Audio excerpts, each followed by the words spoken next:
So, what we got to do, Ian?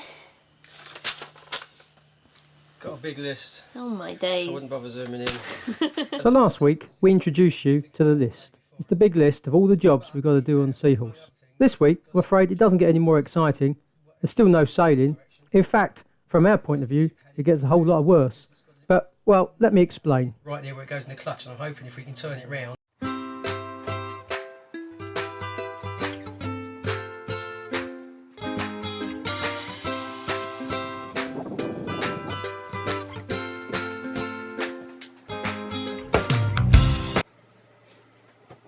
Okay, so it's only going to be a short film, this one, because a lot's happened and not a lot's happened. If you remember last week, we went through the list of things we want to get done. So, so we made a start. And we started by getting everything off the boat and getting the headlinings down, because that was one of the jobs, and it seemed like a place to start the messy place. And of course then, something crops up that you weren't expecting. Well, we kind of half knew, but we weren't entirely expecting.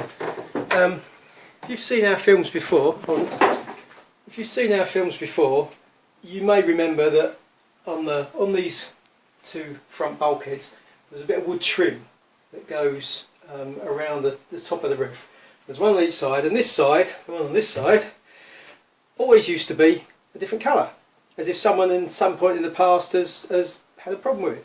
And sure enough, when I prized it off, which I had to prize off because it had been stuck on with super Sikaflex something or other, which wasn't going to come off, and I had to get it off because it was holding up the bit of headlining that was here.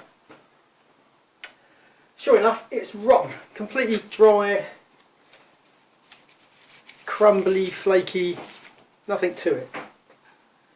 Which on the face of it is quite a worry, but in practice I don't think it is actually that much of a worry. There's no... This is the king post, hold it all up. There is no sort of structural bit across there, so there's nothing actually structurally holding the two halves together. And although clearly that has to be doing something, all the wood around it now cut out the bit at the top that was rotten. Everything else around it is solid, all the way around. So what we're going to do is I'm going to fill that gap with some ply. It's actually kind of 1/2 inch thick, so I'm thinking if I get some 1/4 inch thick, make two panels that will fit in there.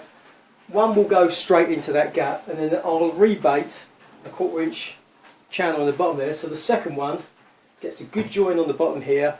The two together will be strong. It will be glassed in and epoxied into the what's left of the deck moulding, and then we'll finish it, of course, with a trim piece that goes over the outside, which we were going to do anyway because we fancied making a kind of a two-tone look that went all the way across here on both sides to get a line. Thought it looked quite nice.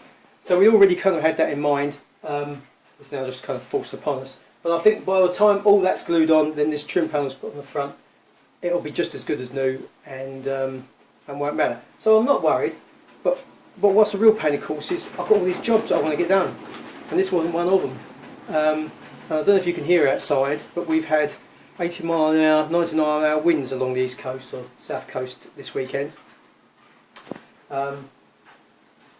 which have kind of, although it's only been 40 or 50 mile an hour by the time it's got to us, it's still 40 or 50 mile an hour. And it's been chucking down with rain, and isn't really that nice to get things done. It's 3 degrees, although I've had the heater on, so it's actually 8 degrees in here at the moment. So it's just miserable. So I'm not getting done what I want to get done. But I thought I'd fill you in.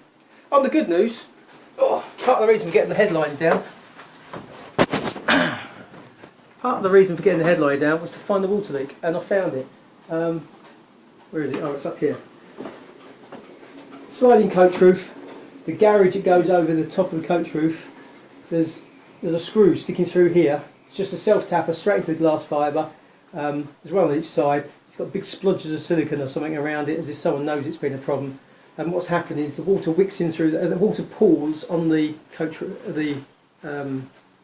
companionway hatch, then settles down on top of this part on the garage, leaks in through that screw, gets onto the headlining, then it spreads throughout. So part of it has been going in through the bit of the headlining, if you like, that's glued onto the side of the hull, runs down here onto the top of the cupboards, and then the rest of it runs along the headlining and has been going up to this front bulkhead, and let's get the camera. So been going up to this front bulkhead and has put these sort of slight black stains on it, and I suspect it's something like that caused that initial problem on the other side. But maybe the way we load the boat, all the water flows on that side this time, not the other side. But anyway, so the good news is, although I haven't fixed it yet because I've had other things to do, I know what the water leak is. It hasn't really done any damage. There's a bit of discoloration there, but as I've just said, we're going to put a trim piece across there to kind of give the whole cabin a bit more of a two-tone sort of look. So that will disappear. So I haven't got anything to worry about. I've just got a load of work that I hadn't planned on. So it ain't going to be much of a film this week, and I'm not the sort of person who shows you what I'm doing because I'm just not organised enough. And invariably I get down here in the evening or late in the afternoon and it's pitch black, and I can't be setting up lights. So you're going to have to put up with little updates like this. And because it's cold and miserable, Hannah doesn't want to be here. Well, Hannah probably wouldn't mind being here, but Elizabeth doesn't want to be here. Which means one of us can't be here. And yeah, I'm sure Hannah would love to be glassing up the hole in the bulkhead, but I suspect it's going to be me. So anyway, I'll keep you up to speed. You're just going to have to wait a bit longer for an update. See you.